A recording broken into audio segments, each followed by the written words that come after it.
Hi everyone, I hope you can hear me. Welcome back to our live session. So we are finally back after 4 weeks.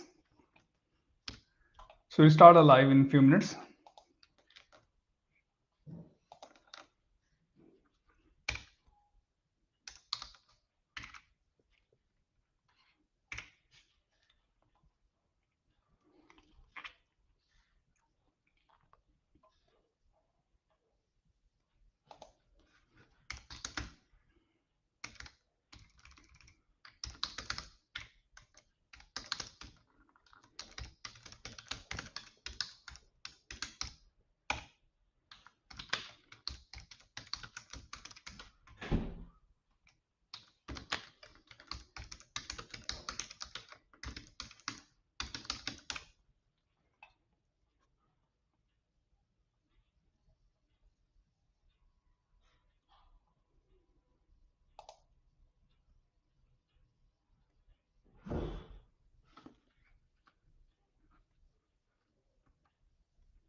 Let's wait for another 2 minutes before we start talking about the new changes and the latest changes that has happened and that's on the way.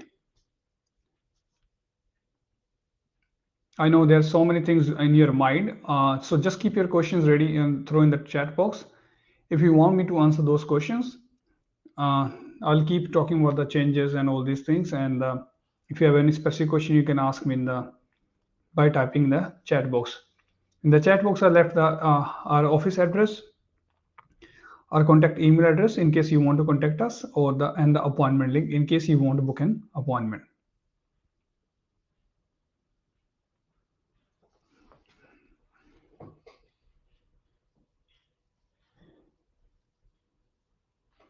I hope everyone can hear me and see me. If not, please let me know by typing in the chat box.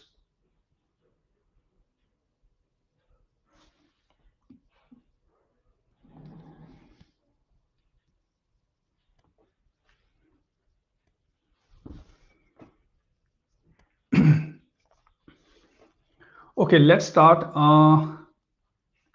So we have 55 minutes now. So let's start regarding the changes.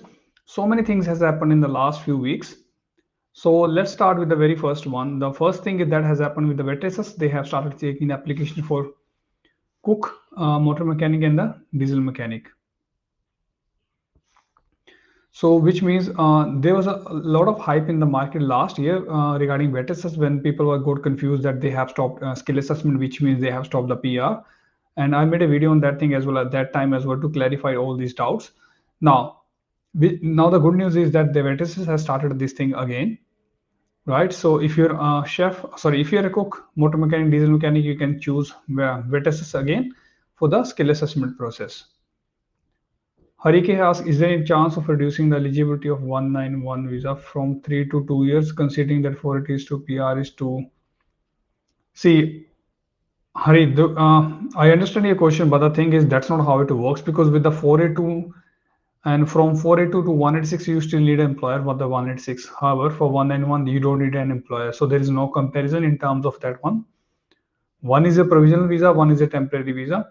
So I'm not sure if they will change it or not, but there is no comparison because one requires you to have employer to get the permanent residency, while the other do not have that kind of condition. Even they have removed the minimum income threshold as well. So let's hope for the best. So yeah, while we're talking about the recent changes, now the another change or the another announcement the department has made within the 1 week is that the English requirement, as you know, from 23rd of March 2024, the English requirement has been increased for the student and the TR for the TR. So now the department has made an announcement last week is that if you're studying a specific study, which means diploma leading to degree from a specific institute, then you can still rely on the previous requirements, right? So that's another exemption for the English, but that's a lie, and that applies to only specific colleges or the institutes and the specific courses that leads from diploma leading to degree. So why that happens? Let's talk about this thing as well. Usually when you don't meet the requirement of a degree or a bachelor's degree, how do you meet the requirement of diploma? That is a prerequisite, or that could be a pathway program for the bachelor's. Then that's how you choose a diploma leading to the bachelor's degree.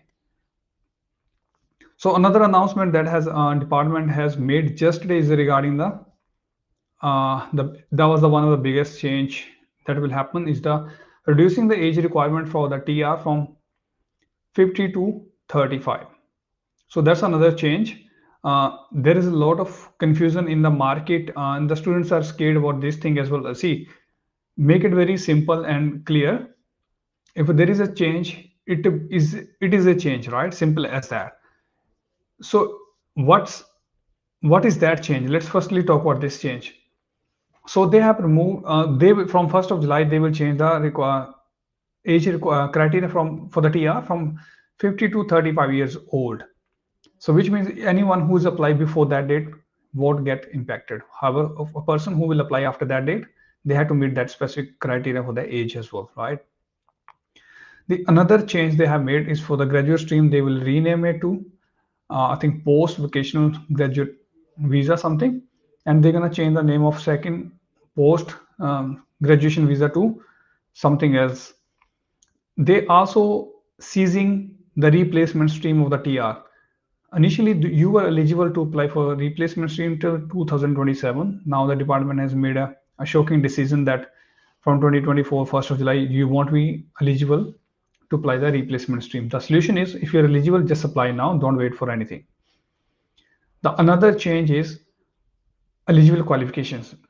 The eligible qualifications that gives you 2 years extra TR or the 485 visa for bachelor's or master's or the other qualifications will be removed from 1st of July 2024, which means if you're studying that specific bachelor master's, you won't get that kind of 2 years extension or 2 years extra on the 485. Now they're also reducing the work visa for the bachelor's and the master's from 3 to 2 years, and for that it's 18 months, unless you are from India. That will give you another 1 year work visa because of the agreement between India and Australia. Now, does it mean that all Indian passport holders will get the 1 year extension? The answer is no, not everyone. There are some specific conditions you have to meet if you want to get the 1 year extra. So a day before yesterday, there's a announcement regarding the point system overhaul, which means the changing the point system. So what that means? They means that their department is considering to making changes in the general skilled migration visas, subclass 189, 190, and 491, right? So this change is happening after a long time. After 1979, the change has happened in 2012. Now after 2012, it's happening now. So they're not making any change at this moment. They're asking your feedback or your submissions. So what that means, they're considering, okay, so there's some changes in the current policy. Sorry, not the current policy, I mean current visa system with the general skilled migration 189, 190, and 499, how the points are allocated to the applicants. In the discussion paper, 16 pages discussion paper, department has mentioned what's the issues with the current system, why they're making the changes, and what kind of solutions they're looking after. The first thing is first, the reason why they want to make these changes like so that they can look after the aging population of Australia. So they're thinking now so that they can fix up the future. So if you'll make the changes now, so it will have a huge impact on the Australia's future. So that's the first thing, right? Now, what are the problems? As you know, the points are allocated for subclass 189, 190, and 491 in different ways, right? Different ways means you get the point for age. If you're between 25 to 33, you get 30 points. Maximum points for age are 30 points. You get the qualification points. Depends on what kind of qualification you have completed: diploma, bachelor's, PhD, or master of research in the STEM sector. So accordingly, you get the points. Same goes with the English. If you have 6 each, you will get the 0 point. However, that is the minimum requirement. The competent English is the minimum requirement to apply the general skilled migration visas. However, if you get 7 each in IELTS or equivalent, then you will get 10 points for PR. If you get 8 each or the superior English, then you'll get the 20 points. So that's how the point system is working. Even for the qualified partners, you get the maximum 10 points, 5 for the English, 5 for the skilled occupation. Now, this is how it's working at the moment. So what's the issue with that, right? The issue is that department is trying to figure out the ways to, first thing is there is no, that you do not get underpaid at your job. So few reasons that the department has mentioned in the discussion paper, that what could be the reasons for underpaying and what could be the solution for those. So they have done a research and they have clarified this thing as well. If a person who has studied a qualification in Australia plus have a good English skills, chances are very minimum, or you can say chances are very less they will get underpaid, because they are qualified enough and they know the things. So that could be the solution for to fix those things, right? As you know, nothing is 100%, but it will eliminate so many factors, right? That's how it is. Now, the age thing, let's talk about the age. What's the issue with that? As I mentioned, from between 25 to 32, you get 30 points for age. Above 32 or less than 39, you get 25 points. And after that, till 45, you'll get the 20 points. So there is a huge gap how the points are allocated. For example, if you're 39, you turn 40, you will lose 5 points. However, the gap between those two figures, 39 and 40, is only 1 year. So how does it fare? Because the gap is very minimal, how the points difference is huge. So that's the department is trying to fix up those things as well. They have compared it with the Canada, how the Canada following a policy of steers with average stuff, how the average stuff impacts the points. However, in Australia, it's like a big gap, big age group. Then after that, the things change, right? So those are the one of the things that what they want to fix up. The second thing is regarding education and English. Both work in the together. For example, if someone has studied the vet sector, another person has studied bachelor's, a third person has studied a PhD. A person who has studied a PhD or the doctorate has a high scope of getting a skilled job, means a job in their own field, as compared to a bachelor's guy. Same applies to the bachelor's guy who has a high scope of getting a job in their own field as compared to the vet sector person. So that's how the things are changing. That depends on the what kind of study you're doing. The highest or the higher the study you do, you have high chances of getting the skilled work visa. Sorry, skilled experience or the job in your own field. So that's the comparison, and they're figuring out and tracking this thing. Plus the English, as I mentioned, how this will minimize the underpayment or the employment, which is really good. I think because more educated you are, more the chances that you understand the Australian rules, employment conditions, and all these things, which will save a lot of things for Australia and make it a fair go policy for everyone. Now, the partners, as I mentioned, skilled partners can give you maximum 10 points, 5 points for the 6 each and 5 for the skilled occupation. So why it is important? The importance of this thing is because okay, so department has conducted a research which shows that majority of the dependents are women, right? To make a fair go policy, they want to make the changes so that they have the equal rights and the equal distributions. Now, regarding partner skilled, some partners are very skilled. They're working in the skilled occupation. They have a good English. They have a good qualifications. However, they can give you maximum 10 points. How this is fair? So they're trying to find the ways to fix this problem so that what we think it could be like, they might be looking for the more ways to give more points if you have a skilled partner. At the moment, it is capped at 10 points, but in the future they might think about the more ways so that your partner can give you more points, which means I think that could be the one of the reasons or one of the motivation or one of the ways to attract more skilled partners as compared to others, right? So these are the problems and these are the solutions they are looking after and looking for the submissions. So you still have 24th of May 2024 to submit all their submissions on the whatever things. So accordingly, department will conduct and do whatever they want to do it and make the changes accordingly. So when these changes will happen, we don't know. Maybe by the end of 2024 or maybe next year, we don't know, but this will happen. That's why they are collecting all these things. So they're working with Australian National University closely to fix up these things. There's so many problems with the visa system, right? That need to be fixed because they want to give it a equal opportunity. For example, a person is studying a 2 years course in a regional Australia, that will give them 5 points extra, right? That will give them 5 points extra to study in the regional area. However, a person like they're spending 2 years of study, they'll get the Australian study points plus the regional study points. However, on the other side, a person who has studied in normal areas, for example, Sydney, right? To get another 5 points as compared to regional study, they have compared this way.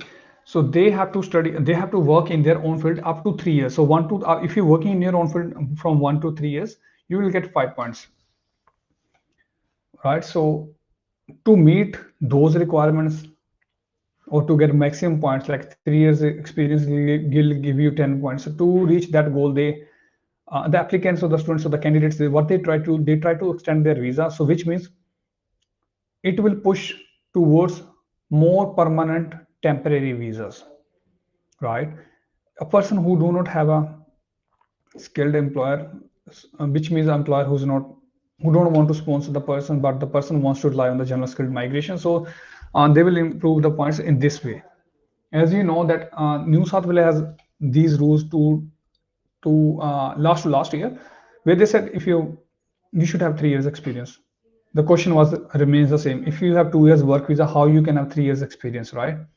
To meet that 3 years experience, they were switching over from the work visa, like after the visa expiry, another student visa or other visas options, right?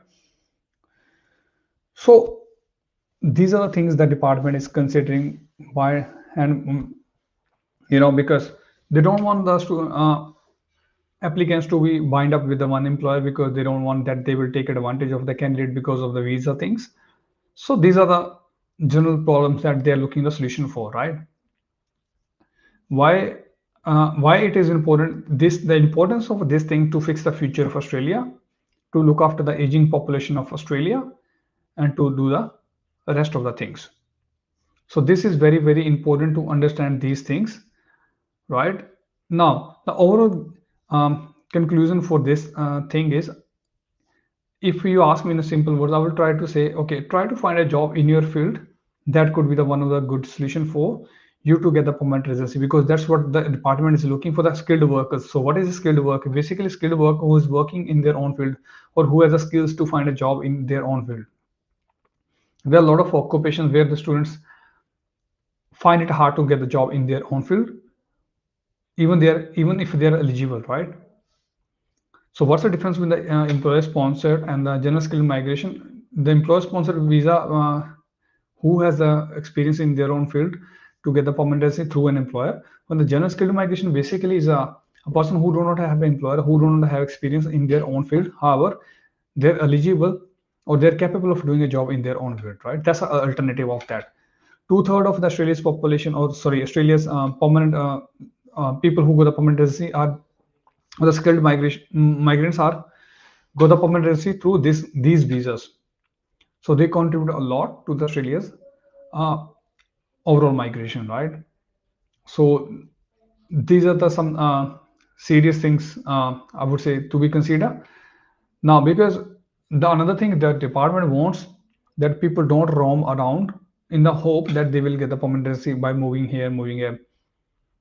They want to make it clear the rules, right? So that you don't switch over from one state to another state. I think that's good as well, because that puts a lot of financial stress, a lot of mental stress when you move from one state to another state. I have dealt with a lot of clients. That's one of the reasons they want to move the state, because they rely on the other states rules on the regulations, right? Personally, what I think is like it will give you benefit if you're a genuine person, right? So there is no need to scare or do not need to get confused. However, no, I'm not happy with the 485 age to be reduced to 35, because it's gonna impact a lot of students, right? A lot of students. Uh, it's like killing the hope of a lot of people. But anyways, we can't do much. The only thing we can do, if there is a problem, we have to find a solution and take the next step, unless they make their own changes. So Dipu has asked, what's the solution to go to Australia without a study visa? Dipu, there are a lot of, Hindi में बात करूँगा, या Australia आने के बहुत सारे veg हैं study के अलावा, डिपेंड करता है. फॉर एग्जांपल, आप यहाँ पे टूरिस्ट वीज़ा पे आ सकते हो, आप ट्रेनिंग वीज़ा पे आ सकते हो, आप एम्प्लॉय स्पॉन्सर वीज़ा पे आ सकते हो, फैमिली वीज़ा पे आ सकते हो. ऑप्शंस बहुत हैं, डिपेंड करता है individual to individual circumstances. So there are a lot of options to come to Australia. It depends on individual to individual circumstances. We have to find a way that suits to individual circumstances. You might have more than one ways to come to Australia, but we have to find the best solution or the best way for you to, or that has a high chance of you to come to Australia, right? So these are the changes we have spoken about, and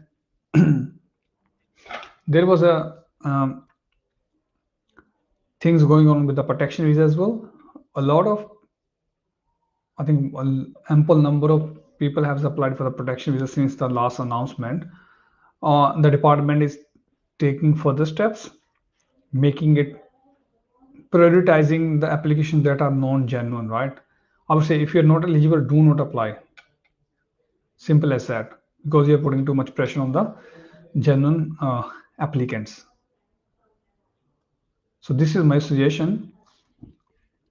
That's what I can say to you. So if you have any questions, please let me know, and I'll keep talking. Regarding Victoria, as you know, Victoria is closed on this Monday, 5 p.m.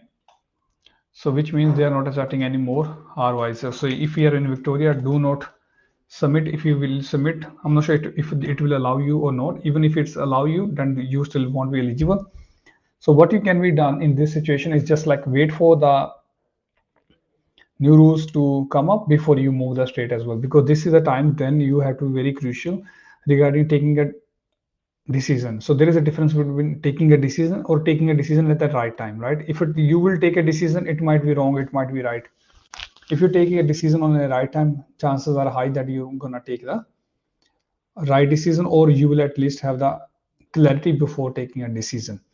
So right time will come when the rules will the states will reopen next financial year, because we don't know how the policy will change. Even the overall general migration has been reduced to 8,300 for general skills migration. It is like a lot of things has been changed. The departments or the future of Australia is moving towards the employer sponsor or the DAMA, right? Which means if you're working in your own field, have the experience, have the employer who's happy to sponsor you, you have the high chances to get a permanent residency through one of those ways, right? So these are the things that can be done, right? And there's some misconceptions among the students as well. So one of the misconception is someone came to us and asking, sir, I'm studying a Master of IT from a level 1 institute. I will get extra 5 points. There is no extra 5 points if you're studying from a level 1 institute. It doesn't matter which institute you study from, as long as you have completed that specific study, you won't get any extra 5 points unless you're studying a Master of Research in a specific fields or PhD. That will give you extra points. But studying a master in level 1 do not have anything to do with the 5 points. So do not get confused what others say. Do your own research as well. It is very important for you to understand these things as well. And one more thing, department has made it clear for the subclass 309 and subclass 100, that's partner visa. If you have a dependent who's 23 or above, you should, and you're including them in the application, they have to show that they are dependent on the applicant.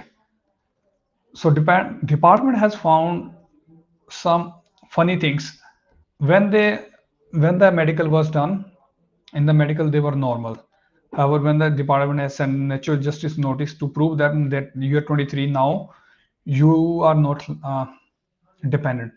So they're sending the different certificates that they have these health issues, which were not even mentioned in the while doing the health checkup or the medical.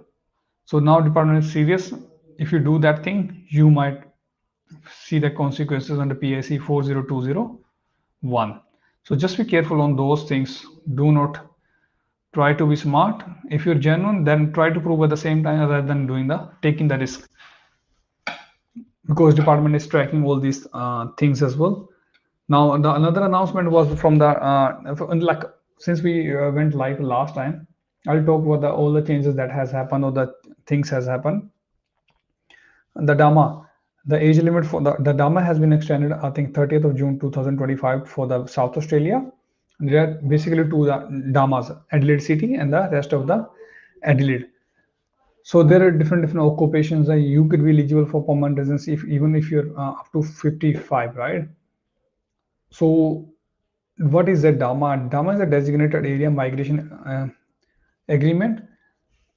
So I have made a video actually on that thing. If you want to go into deep on those things, what is the DAMA, what is the labor agreement, you can go on our social media, on the TikTok, you can find it there, on Facebook or on the YouTube, on the Instagram, wherever you want, wherever you feel comfortable, right? You can go there and find out the information regarding the DAMA. Now so there is one suggestion for those who are waiting for the invitation. If you don't have enough points, try to get enough points plus try to find a skill level job. Also, I forgot to mention the department has compared the point system with the NATI, PY, and the region study that how people can get the 5 points, which is not fair. I might think they might remove those points. I'm not sure, but they might take some action on those things as well. We don't know unless the official outcomes is there. But they have mentioned in the discussion paper, that's a 16 pages discussion paper. If you want to read up that paper, we will post on our social media, so you can get from that link, so you can go there and find that thing as well, right? So before you, even if you're, as I mentioned, do not move. Even if you're moving to a state, just make sure that you are aware of the rules of that state, and you should know that how many seats are left in that state. The reason being, because 2 months left, my state might be asking you to live there for 3 months, so which means you won't be eligible for this financial year, right? So that's one of the reasons that I'm asking to do those things. As you know, that New South Wales has conducted 190 invitation, not the 491, if I'm aware. So one of the main or the common thing was people who has experience in their field, they got the invitation, right? I onshore and offshore, and seen a lot of other occupations that are not even the target sector. So right, that's clearly indicates that how the future gonna be, or how the future could look like, right? It is very important for you to find a job, even for that, because if you find a job in your field, that give you points for the general scheduled migration. And however, if you get the employer in the future, then you don't need to rely on the points. You can get the permanent residency through the employer sponsored visas, right? So what are the other things we can say regarding the 189 invitation? There from last 2 years, what's the trend going on with the 189 and the 491? The department is giving the invitation after 6 months, December, June, December, June. So last invitation was in December, so this might happen in June, means next to next month. As I mentioned, the 491, this 491 is not a state based, it's a family sponsored 491. So there is a difference between the state one and the family sponsored, the how many times they will issue the invitations, because the family sponsored is in the hands of a department while the state one is in the state's hand. So you have to understand this thing as well, right? It is very important for you to understand. and every information is very important to understand. The reason being, I'll give you one example. I had one client who came to us and who studied a course, uh, and they applied for as a chef for EYs. They applied through third party. Their nomination got refused. They got the 190 invitation, but it got refused. The only reason because the whoever applied for their EY, they claimed the points for the profession year for chef. There's no profession year for chef. So just keep in mind. This was a small mistake, but it cost them 1.5 year plus around $30,000. So you should understand these things. They're still waiting for the invitation now. So sometimes it is important to learn from others' mistakes as well. So I'm just giving you this example. So this is very, very basic mistake, but it cost them a lot of money and a lot of time. So if you're one of them, you can operate your EYs, right? And always take advice from an expert, right? A migration agent, registered migration agent, so that you know what's going on with their file. I'm not sure who applied for them, but I would prefer go with a registered migration agent, right? So these are the things we have spoken. There are so many other things going on as well, right? And even the department is planning, if you people who have the order for deportation but they don't want to leave Australia and they're resisting, you know, Australia might ban the whole country, as they mentioned in one of the news. So there's so many things going on, and this I'm pretty sure this year will be very tough for some of the candidates or for the applicants, because so many changes that has never happened before or that has happened long time back. As I mentioned, the general skill migration changes has happened in 1979. Then after that, it happened in 2012. Now it's happening here now again in 2024, which means after 12 years. So it is very, very important for you to do these things. Now, another common thing for the if you get married, it's related to basically a student visa. We have seen a lot of students come here, they got the visa after before coming to Australia, they get married, right? They get married and they come to Australia and they looking to call their partners to Australia on a student dependent. However, they have not mentioned to the department that they are married. So this is one of the big mistake you do. As per the rules, you must operate the department. Otherwise, there could be serious consequences for those things, right? If you are one of them, you have to make sure that the next step you take, you have to be very careful on those things. The next step you will take, because that can impact your file as well, right? As I mentioned, so it is very important to understand, because see why I'm talking about this thing. I've seen a lot of students do these things because they said, okay, we got married after visa, however, before coming to Australia. Now, how they're going to justify the relationship? It is very important for you to take the next step very carefully, because so that you do not miss anything and do not get impacted on your visa, right? Because now the department is very strict. Even you have heard in the news as well, there's so many visa cancellation at the airport going on. Adelaide airport, I have got an inquiry from someone whose visa got cancelled at the airport in Adelaide. Someone's visa got cancelled in Sydney airport. You know, these are different reasons. One of the student went to Bali for holidays. He was in Australia from last 1.5 year. The visa got cancelled because they breached the condition of the student visa. I think it's 8202, working more than 24 hours per fortnight, or you can say 48 hours per fortnight, 24 hours per week, or 48 hours per fortnight. So if you breach those conditions, and if you breach any condition, you're liable for the cancellation. So be careful. If you're genuine, you don't need to scare about anything. Make sure you have that approval before you leave the to meet your family, or for any reason you want to go out of Australia. If you have approval from the your institute and you have not breached any condition, you have followed all the things, then should be fine. That should not be any issue, right? I did not mean to scare anyone, but I just want to let you know what reality is, because those cancellation can ruin your whole life, whole career. What they So think about those people or students whose visa has been cancelled. What's their situation? What they're gonna do now, right? The hope changes the whole life, right? So it is very important. Now the another news was that age limit. The age limit for member of family unit has been removed for the partner visa, right? So which means it's a huge advantage for the unauthorized marine arrival, because those partner visas were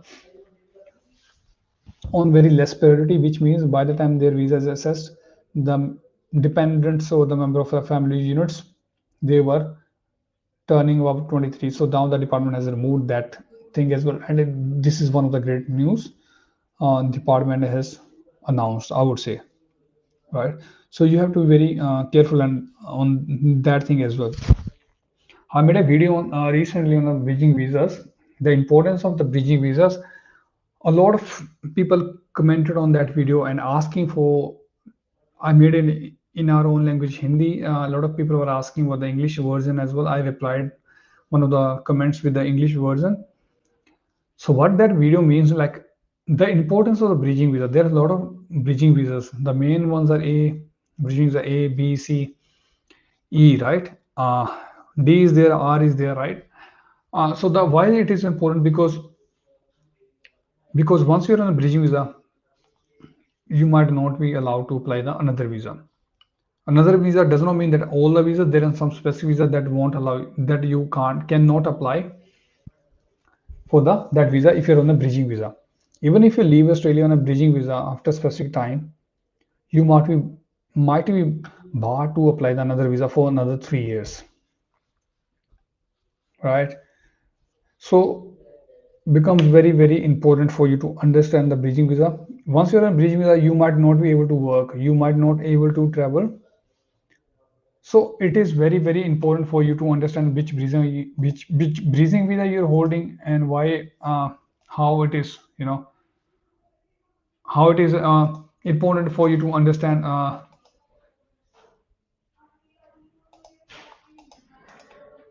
Sorry, just give 1 second. Yeah, so I was talking about the bridging visa. So you have to understand the importance of the bridging visas.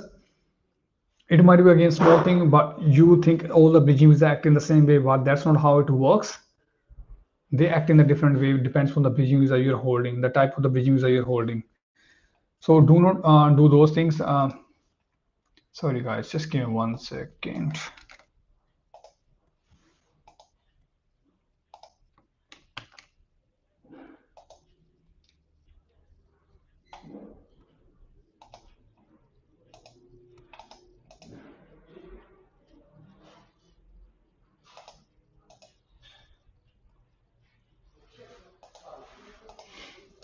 Yes, we were talking about the bridging visas. So see, migration is like a is a small term, but there contains so many things that it becomes very important for you, the step you're taking, because that could decide the next step you're going to take, or how it will impact the next step, right? So always consider those things before taking the next step, right? Now let's hope the department will make the changes to the general skill migration in a positive way, which means won't impact uh, many applicants. I'm pretty sure it won't. It is a good for the uh, applicants or the candidates. I personally think it is very important, because the department has discussed in that discussion paper all the crucial differences, or the the things that could lack a candidate from achieving that specific thing, right? So hope for that until those rules are implemented or in action, you can still rely on the old rules. Again, same goes with the 485 as well. If on the 485, you can still rely on the current rule, which is like the age limit is 45. So, sorry, 50. You can still rely on that limit. With the new rules that will start from 1st of July 2024, subject to the migration amendments, right? After that date, only people who are holding Hong Kong passport or the overseas United, I think United overseas passport something, they can be still under 50. So that only applies to those two categories. Otherwise, the rest of you have to do these things. I personally know that will impact so many people, but can't much be done unless they do uh, reverse their decision. Because honestly speaking, I'm not happy with the decision their department has made, because just a 1 year ago they have announced that you will get a 2 years extension if you study a specific bachelor or master. Now within 1 year they're changing, even it's not a 1 year, right? The reason why I'm not happy or why I'm think it's not a good decision, because based on that decision so many people have chosen specific qualifications with the specific institutes.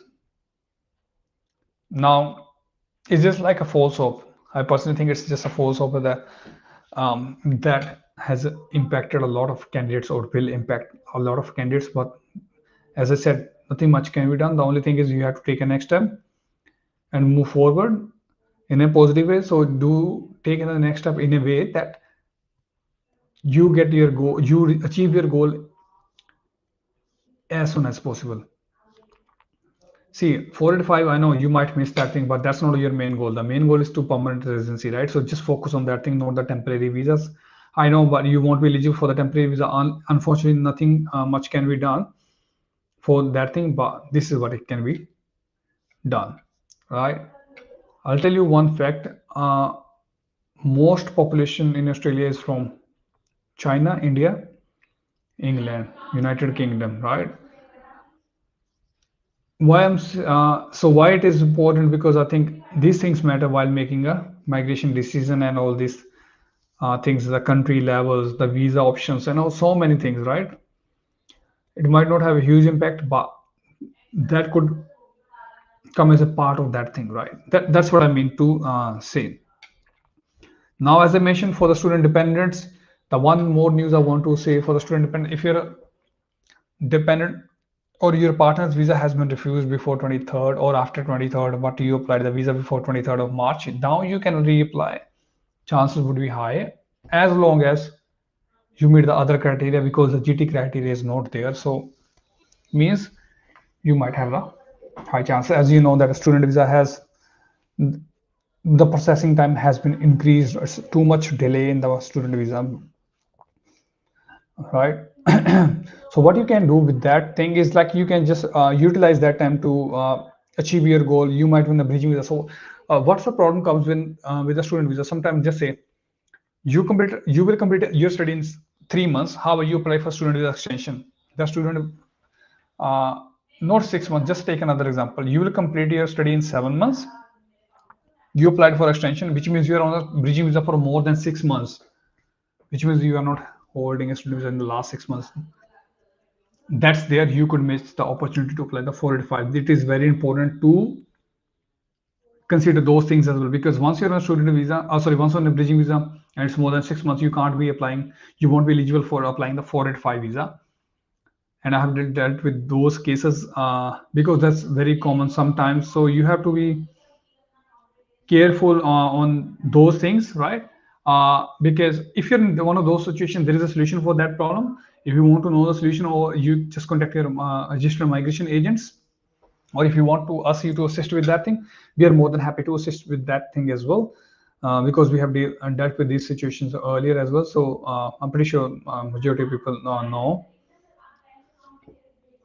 right? What else? What else? What else can we see?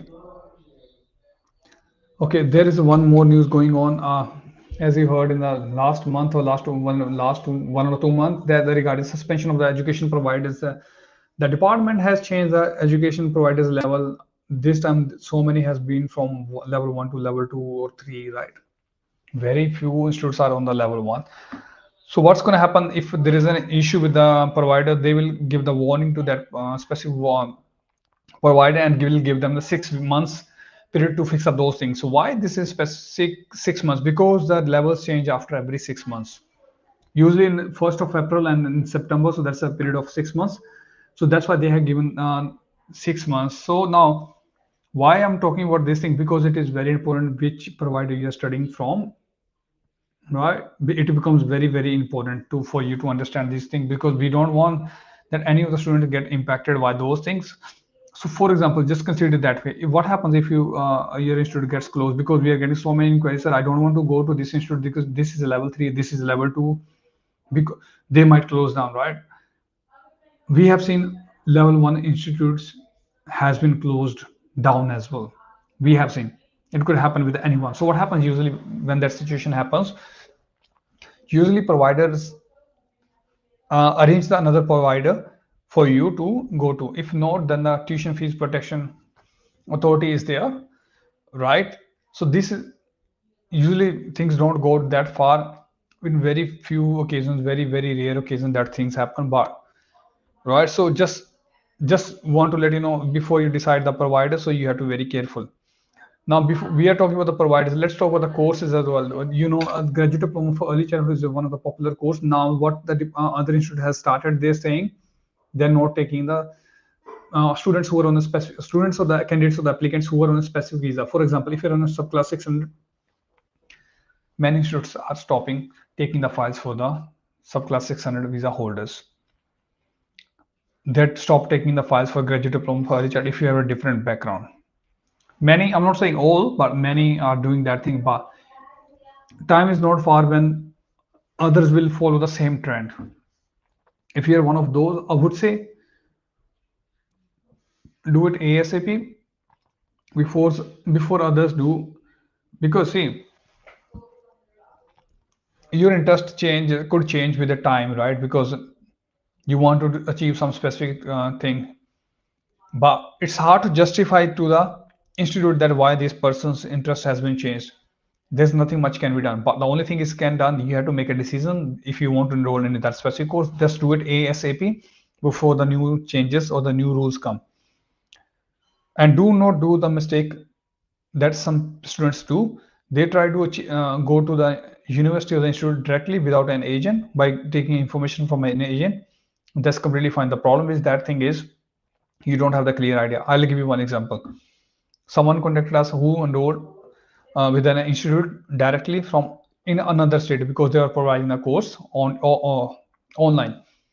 Now it was the time for them to for the training. They said you can't do the training online. You have to come to the this specific state and stay do the training for 2 months or 3 months. But the candidate refused. They said they can't go there and all these things. They apply for the uh, withdrawal. So what has happened?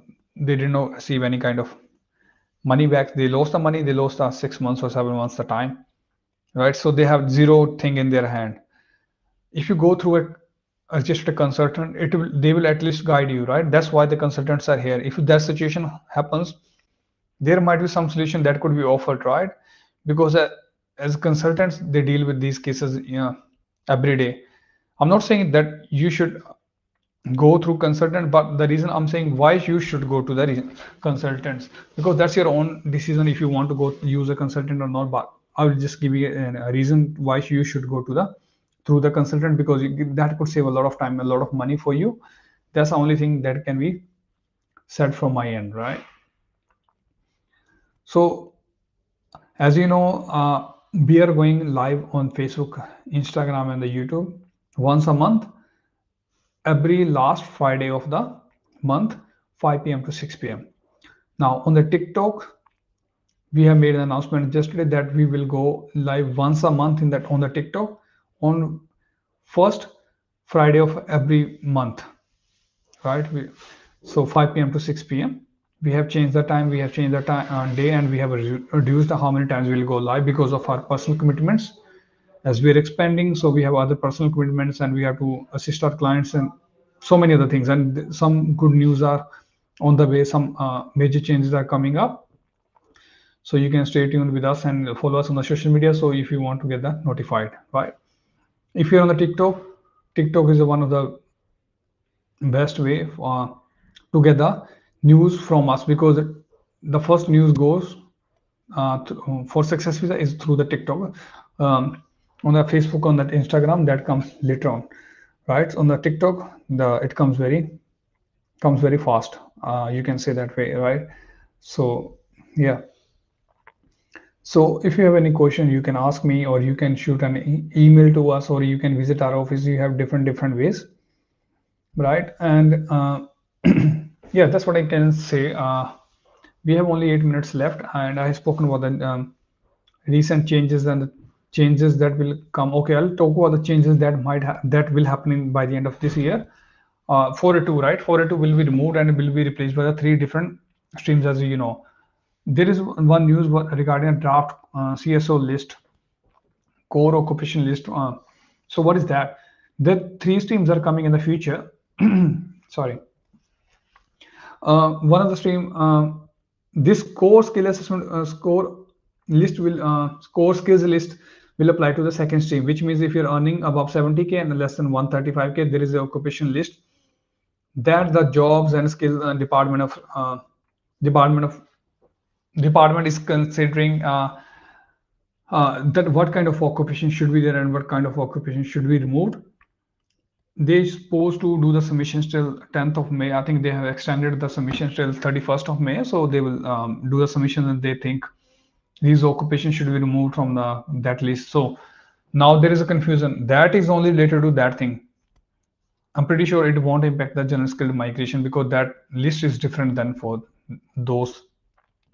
Because employer sponsored visa is one category to get the permanent residency, and general skilled migration is a different category. So they both have the different skill occupation list. So do not compare and do not get confused between those, right? So now you have to take the step from now onwards in a direction that you have to consider the future as well. The reason being because the permanent residency you will get in the future, right? So it is very crucial time for you to make a decision, a right decision, by considering all the future prospect and the future things that could happen. As the department has indicated so many things, I think that's one of the door they have opened for you, that if you want to enter the Australia, make sure you follow the policies and open both the doors. Before they open both the doors, try to enter through the one door and do the things, so that when the new rules, when they open both the doors or new rules, you are in the top of the list, right? So it is now the current policies are there. See, I'll give you one more example. There is you might have one occupation that, for example, chef. You're a chef, right? Okay. Okay, let's talk about advanced diploma civil construction or civil drafts person. That is much popular from the last 2-3 years. People have done that course and they're saying they're not getting permanent residency, and they do not think they have any scope to get a permanent residency in that field. I think it does not matter what you think, it does not matter what we think, it matters what the rules are, right? So rules might be different for one state, rules might be different for second state. What it means? It means you might have a chance to get a permanent residency or to an invitation in one state as compared to the other state. So see the difference. It is very important for you to see this difference, right? It is very important for you to understand which state is suitable for your occupation, for your specific occupations. Now I've seen a lot of accountants saying, okay, I have done the accounting, but we have not done the skill assessment. What should we do? Just do the skill assessment. If you don't do the skill assessment, you won't apply the EUIs and you won't get anything, right? If you do the skill assessment, you apply the EUIs, at least there is 1%, 0.0001% chance is there, right? Take that 0.1% chance instead of assuming or hoping that you won't get. Obviously, if you don't apply, you won't get, right? It's practical thing. If you apply, you might have 0.111 chance, whatever the chance is there. Just take it. So what harms you to apply, right? Nothing harms you to if you apply. No one stops you. There's no problem if you apply. So take that advantage. Take that advantage. Whatever is in front of you, right? You have to take that advantage. Whatever is in front of you. If you don't take that advantage, you will lose the time. You will lose the money. Believe me, you will do it, right? You will do it. So that's what from my end, guys. That's pretty much I had to say. If you have any questions, please ask me. Otherwise, we can say goodbye to each other. Unless we see you next time. As I mentioned, we will be live every first Friday of the month on TikTok and the last Friday on the Facebook, YouTube, and Instagram. So if you want to join the next live, I will be live next week on Friday on TikTok and on the Facebook, YouTube, and the Instagram by the last Friday of the month, unless we make the further announcements. I hope I clarified and giving you some hope, guys. That's what I can do. If you have still have any question, any queries, please contact our team or book an appointment or visit our office. Have a wonderful weekend, guys. Take care.